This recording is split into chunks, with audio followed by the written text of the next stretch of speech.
नमस्कार. प्रभू मॅथ्स चॅनलवर तुम्हा सर्व विद्यार्थी-विद्यार्थिनींचं मनपूर्वक हार्दिक स्वागत, सहर्ष स्वागत.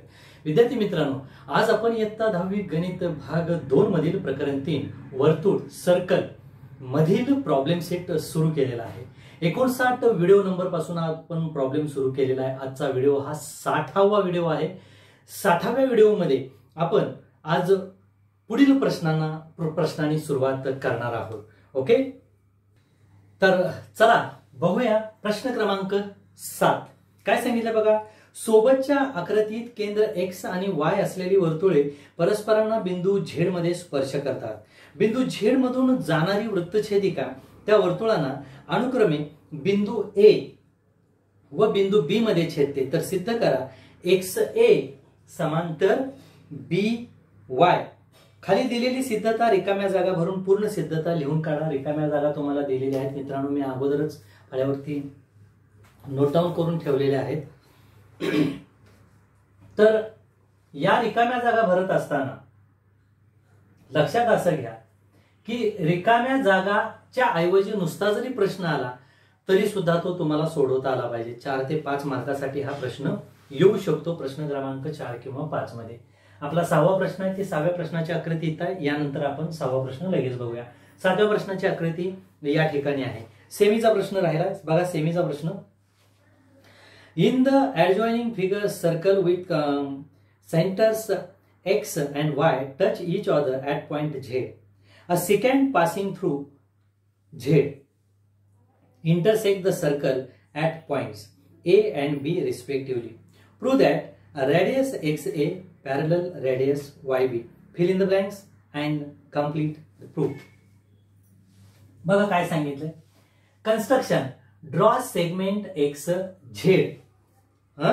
Draw segment X Z and बघा अँड काय काढायचं X Z and Z Y. Z Y म्हणजे एक्स झेड आणि झेड वाय आपणाला जोडायचे आहे. प्रूफ काय सांगितले बघा. By theorem of touching circle point X Z Y are collinear.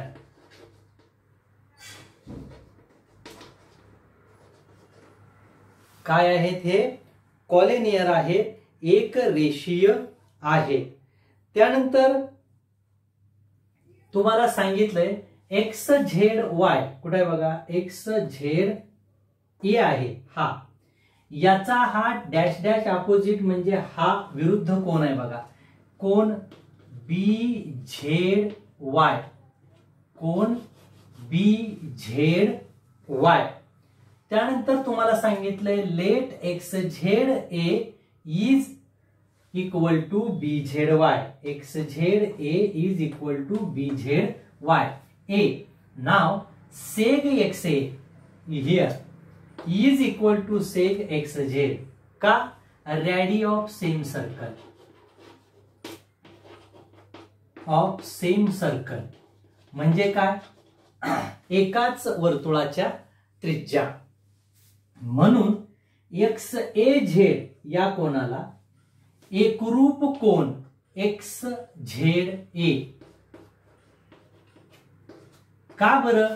या कोणाला हा कोण का आला तर सांगितले बघा isosceles triangle theorem. Isosceles triangle theorem. काय आहे थेरम? समद्विभुज त्रिकोणाच्या पायालगतचे कोन एकरूप असतात. Basic angle of isosceles triangles are congruent. Similarly seg YB congruent seg of course ZY. का? सेग ZY म्हणा. का? हेच लिहायचं radii of same circle. Radii of same circle. Hence angle BZY is equal to angle XZ. angle XZA. angle XZA is equal to A. याला इथं कारण काय देता येईल तेच देता येईल. काय थेरम ऑफ आयसोसेलेस ट्रायंगल, समद्विभुज त्रिकोणाचे प्रमेय. Hence angle BZY is equal to angle XZA is equal to a third. From 1 to 3 angle XAZ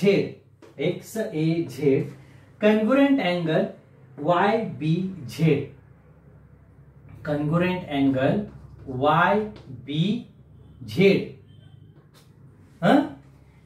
radius, hence radius XA parallel radius YB. बर, हे काय एकरूप आले तर फ्रॉम 1 to 3 हे आपण इथं रिकामी जागा लिहिली. आता काय सांगितलंय, म्हणून त्रिज्या XA समांतर त्रिज्या YB का व्युत्क्रम कोन कसोटीनुसार, समांतर रेषेची व्युत्क्रम कोन कसोटी correspond alternate angle test of parallel line, या पद्धतीत ही सगळी सिद्धता तुमची पूर्ण होईल. मित्रांनो, थोडीशी गडबड जरी झालेली असली तर रिकाम्या जागा मी सांगितलेल्या आहेत. थोडक्यात मी या ठिकाणी तुम्हाला सांगतो, या दोन त्रिज्या आहेत, या दोन त्रिज्या आहेत म्हणजे हे दोन कोन एकरूप आले, ह्याला एक आकडा द्यायचा. तसंच ह्या दोन त्रिज्या आहेत, हे दोन कोन एकरूप 2 आकडा द्यायचा. आणि हे विरुद्ध कोन आहेत, ह्याला 3 आकडा द्यायचा. सगळेच कोन एकमेकाशी एकरूप झाले म्हणून विधान 1, 2, 3 वरनं आपण या कोनाला हा कोन एकरूप घेतलाय आणि ते व्युत्क्रम कोन झालेले आहेत, अल्टरनेट अँगल झालेले आहेत. अल्टरनेट अँगल झाल्यामुळं हे व्युत्क्रम कोन कसोटीनुसार दोन त्रिकोण आपले कसे येतील, अर्थात दोन कोन आपले कसे येणार आहेत, एकरूप येणार आहेत आणि त्रिकोणाच्या व्युत्क्रम कोन कसोटीनुसार रेषा समांतर येतील. ओके, स्क्रीनशॉट काढा आणि उत्तर नोटबुक मध्ये लिहा. बघूया क्वेश्चन नंबर 6, 7वा आपला झाला.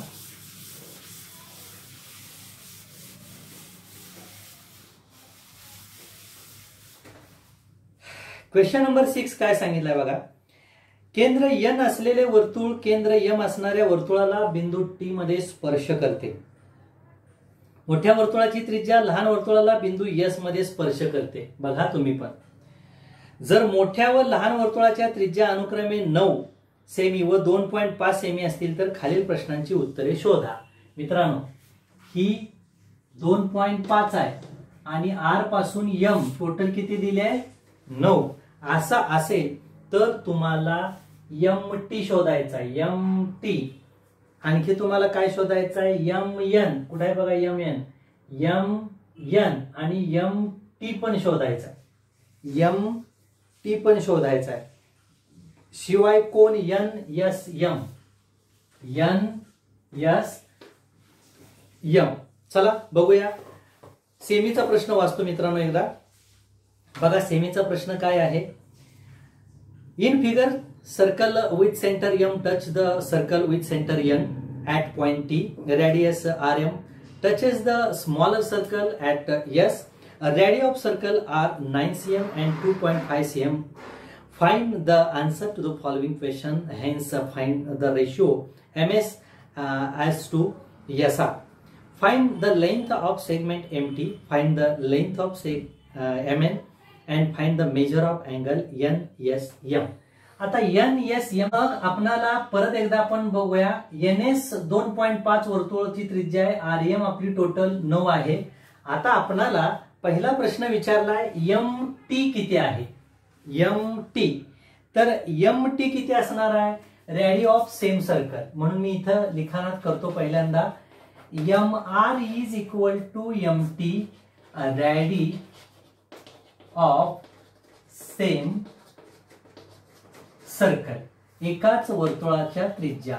म्हणून MT बरोबर किती येईल, 9. MT किती आलं, 9. MT नंतर आपणाला MN विचारलंय. MN म्हणजे मित्रांनो हे इथून इथपर्यंतचं अंतर. आता MN काढण्यापूर्वी तुम्ही बघा TN बघा, लहान वर्तुळात TN बरोबर NS, TN बरोबर काय येईल, NS. एकाच वर्तुळाच्या त्रिज्या, एकाच वर्तुळाच्या त्रिज्या. मग एकाच वर्तुळाच्या त्रिज्येला एनटी जेवढे आहे तेवढीच एनएस असणार आहे, वर्तुळाच्या त्रिज्या समान असणार, म्हणून टीएन बरोबर किती येईल 2.5. आता आपणाला एमएन विचारले म्हणून म्हणायचं एमएन बरोबर काय होईल MT minus MN, MT minus TN. का बरं M dash N dash T. मग एमटी किती आहे बघा तुमची 9, टीएन किती आहे 2.5, वजाबाकी केली 6.5 एकक येईल. ओके. त्यानंतर आपल्याला विचारलाय कोण एन एस एम किती, एन एस एम. मग एन एस एम काढताना आपण कसा काढणार आहोत बघा, एन एस एम. आणखी काय विचारले आपणाला M S S to S R हे गुणोत्तर पण काढायचं आहे, म्हणजे एम एस पण आपल्याला काढायचं आहे. तर मित्रांनो पहिल्यांदा असं लिहा काय आर्यम ही स्पर्शिका आहे, R M is a tangent of smaller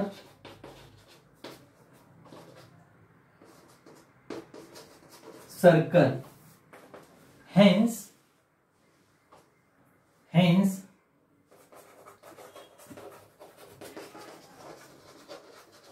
tangent theorem angle NSM is equal to 90 degree. Marathi medium. R M ही लहान वर्तुळाची स्पर्शिका आहे, म्हणून स्पर्शिकेच्या प्रमेयानुसार NSM बरोबर किती येईल 90 अंश येईल. NSM किती येईल 90 अंश येईल. ओके. आता एनएसएम बरोबर 90 अंश जर असेल तर आपणाला पुढं एम एस आणि एस आर च काय काढायचं आहे गुणोत्तर काढायचं आहे, एम एस आणि एस आर. तर आपण काय करूया एम एस किंमत काढूया अगोदर. आता ती कशी काढायची हे एवढं स्क्रीनशॉट काढून लिहून घ्या म्हणजे लक्षात येईल. याच्या पुढे आपण जाणार आहोत. एम एस काढण्यासाठी आता मी पायथागोरसचा सिद्धांत वापरणार आहे. कसा वापरणार आहे बघा पायथागोरसचा सिद्धांत. सरळ म्हणणार आहे त्रिकोण एनएसएम मध्ये कोण एनएसएम बरोबर 90 अंश स्पर्शिका प्रमेय टँजंट थेरम. मग स्पर्शिका प्रमेयानुसार एनएसएम 90 अंश आली, म्हणून डायरेक्ट मी म्हणणार पायथागोरसच्या सिद्धांतानुसार लिखाण करा तुम्ही स्पष्ट, नुसती रेष ओढू नका. एनएम वर्ग बरोबर एनएस वर्ग अधिक एस एम वर्ग. तुम्ही पण काळजीपूर्वक बघा. आता एनएम आपण मगाशी काढले, एनएम म्हणजेच एम एन 6.5 कंसाचा वर्ग. आपली एनएस किती आहे 2.5 कंसाचा वर्ग अधिक आपणाला एस एम म्हणजेच एम एस काय आहे तो एम एस का म्हणायचा आहे एस एम वर्ग. ह्याचं उत्तर काढता येईल. 5 चा वर्ग 25, 6 च्या पुढची संख्या 7, 6 7 42, एकक स्थानी 5 असल्यावर असं करतात. 5 चा वर्ग 25, 3 2 6 दशांश चिन्ह अधिक एम एस वर्ग. म्हणून एम एस वर्ग बरोबर 42.25 वजा 6.5 25 बरोबर 25 25 शून्य गेले, 42 मधून 6 गेले, 3600 राहिलं. 36 दशांश चिन्ह आपले किती राहिलं अर्थात 2 दशांश स्थळाच्या अलीकडे आलं. म्हणून एम एस बरोबर किती आलं आपलं उत्तर 6. एम एस किती आलं 6.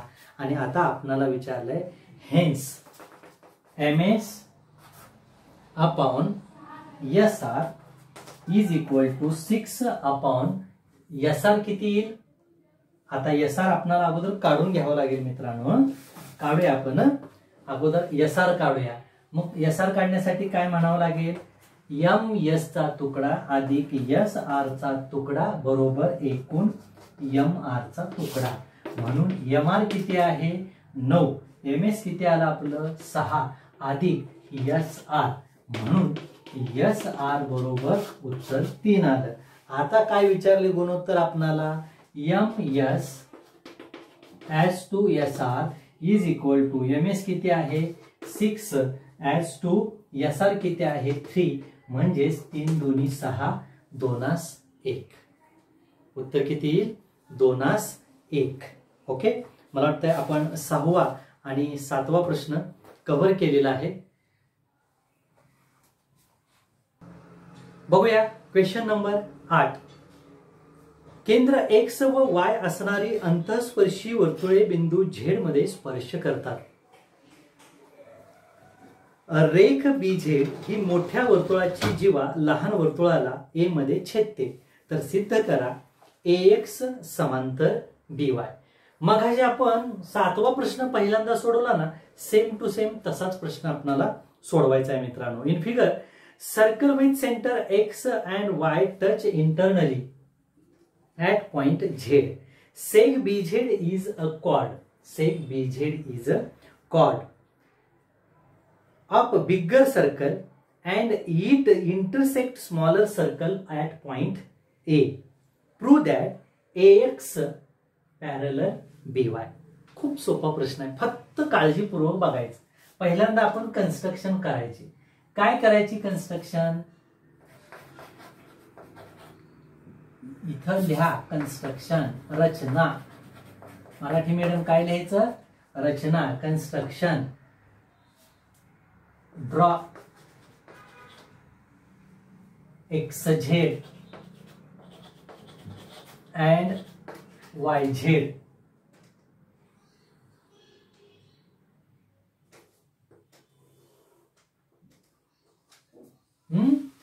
ओके, आता हे जोडलं.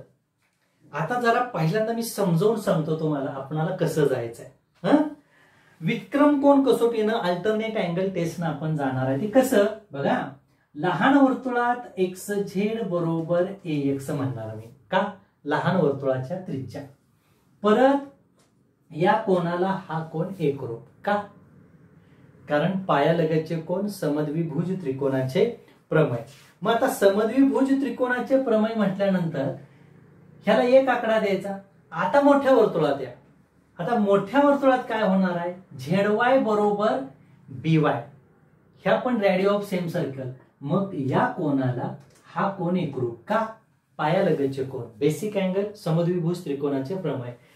ह्याला 2 आकडा द्यायचा. हा कोण ह्याला पण समान आहे, हा कोण ह्यालाही समान आहे. विधान 1 व 2 वरून या कोणाला हा कोण एकरूप आला. म्हणून विक्रम कोण कसोटीनुसार रेषा BY समांतर रेषा AX हे सिद्ध. रेषा AX समांतर रेषा BY हे सिद्ध. बघा लिखाण सांगतो आता कसं लिहायचं. सरळ म्हणा, काय, AX बरोबर XZ. AX बरोबर XZ एकाच वर्तुळाच्या त्रिज्या, रेडी ऑफ सेम सर्कल. म्हणून त्रिकोण AXY radii of same circle. म्हणून त्रिकोण AXZ is isosceles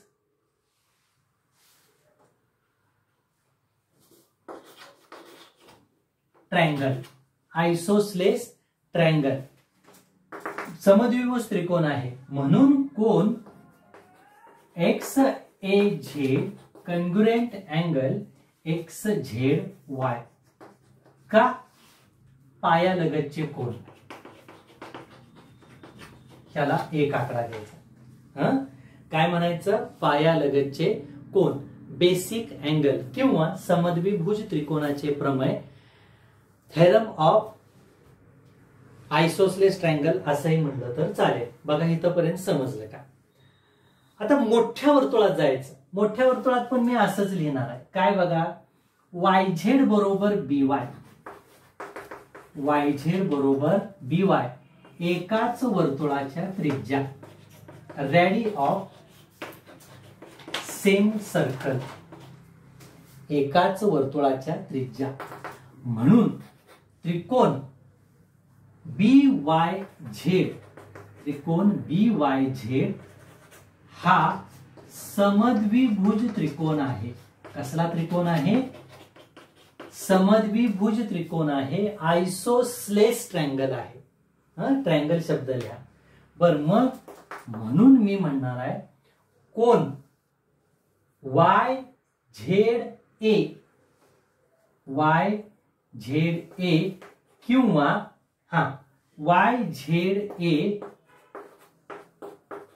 YZB congruent angle YBZ. का बरं? बेसिक अँगल, पायालगतचे कोन किंवा समद्विभुज त्रिकोणाचे प्रमेय असं सुद्धा लिहिलं तरी चालतंय. आता YZB म्हणजेच काय? YZB म्हणजेच काय आहे? XZA. केवळ नाव भिन्न केले बघा. वायच्या ऐवजी मी एक्स करतो, झेडला झेड तसंच, आणि बघा YZB च्या ऐवजी XZA करतो. YBZ ओनली चेंज्ड नेम, केवळ नावे भिन्न, आणि ह्याला 2 आकडा देतो. आता 1 आणि 2 काळजीपूर्वक बघा. XZY कुठे आहे बघा? XZY, माफ करा Y नाही, A आहे. XZA आणि हा XZA आणि XAZ हे पायालगतचे कोन. XZA आणि YBZ हे आणि हे पायालगतचे कोन. विधान 1 व 2 वरून form first and second XAZ दोन्हीकडे समान आहे, म्हणून मी लिहिणार आहे कोन XZA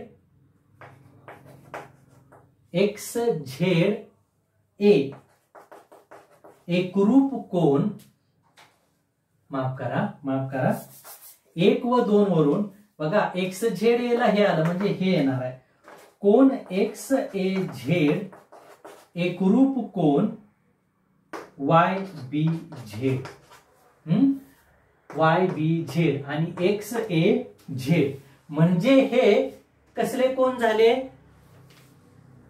मला वाटतं मी व्युत्क्रम कोण चुकून मगाशी म्हणलेलं वाटतंय मला. व्युत्क्रम कोण नाही, म्हणजे हे संगत कोण झाले, करस्पॉन्डिंग अँगल. म्हणून म्हणायचं समांतर रेषेची संगत कोन कसोटी नुसार डायरेक्ट लिखाण करा. समांतर रेषेची संगत कोन कसोटीनुसार डायरेक्ट म्हणा AB समांतर BY हे सिद्ध. Corresponding angle test of 2 parallel lines, hence seg AB parallel seg BY, this proved.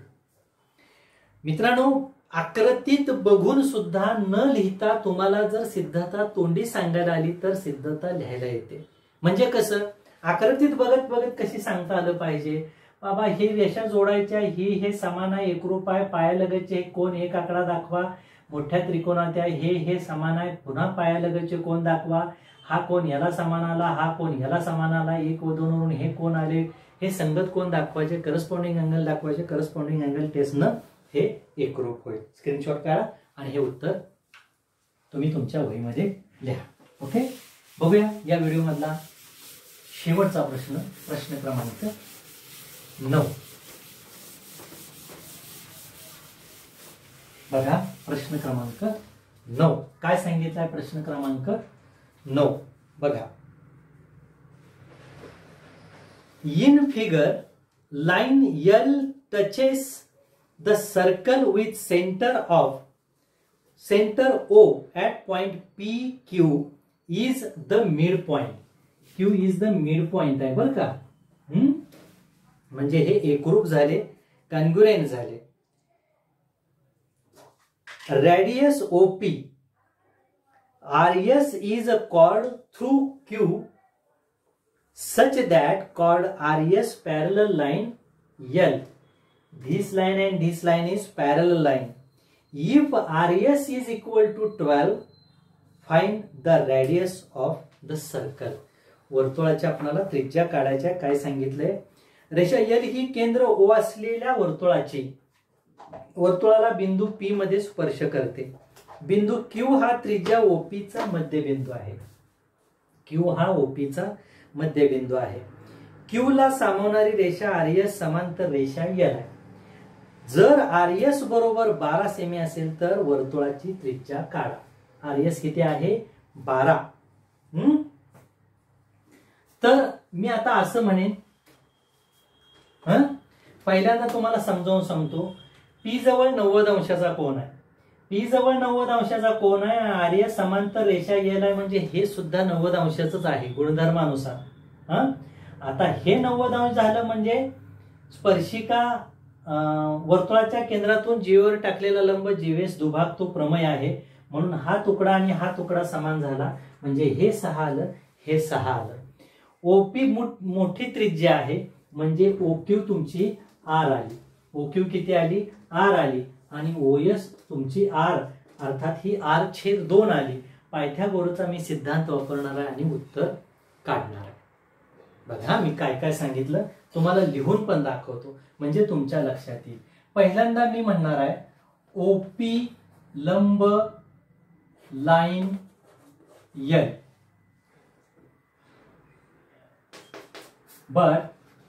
परंतु RS parallel line L, hence OQ perpendicular RS. बघा OP लंब लाईन L आहे. हे कशामुळे आहे? स्पर्शिका प्रमेय, थेरम ऑफ टँजंट, स्पर्शिका प्रमेय. पण ह्याला हे समांतर आहे. मग इथं 90चा असेल तर इथं पण 90चा असतो म्हणून तिथं पण मी लंब दाखवले. का? बाय प्रॉपर्टी, गुणधर्मच आहे तो. 100% गुणधर्मानुसार तो 90चाच असणार आहे. म्हणून परत म्हणायचं प्रमेयानुसार गुणधर्मानुसार RQ बरोबर QS बरोबर 1/2 गुणिले RS 1/2 गुणिले 12 बरोबर 6. ही किंमत 6 आली. आता पुढे म्हणा OQ बरोबर PQ बरोबर 1/2 गुणिले PQ. का? गिवन पक्षात ह्या दोन गोष्टी दिले बरोबर 1/2 गुणिले R म्हणजे R/2. आणि आता मित्रांनो काय करायचं? आता आपण त्रिकोण OQS मध्ये जायचं. त्रिकोण OQS मध्ये कोन Q बरोबर 90 अंश म्हणून पायथागोरसच्या सिद्धांतानुसार तुम्ही बघायचा. मग पायथागोरसचा सिद्धांत काय तयार होईल?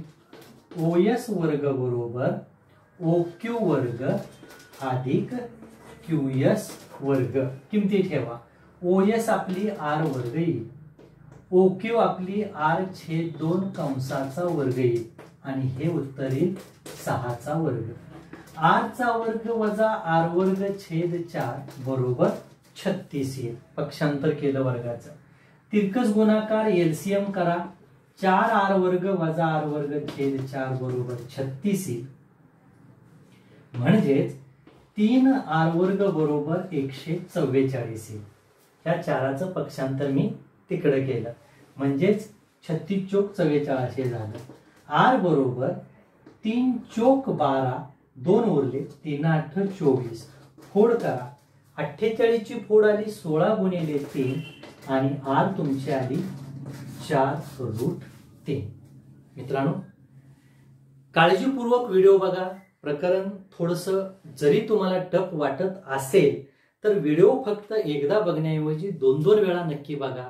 एखाद गणित त्या व्हिडिओ मधलं अवघड वाटत असेल तर ते गणित तुम्ही 2-3 वेळा रिपीट बघा म्हणजे तुम्हाला ते उदाहरण ते गणित लक्षात येईल.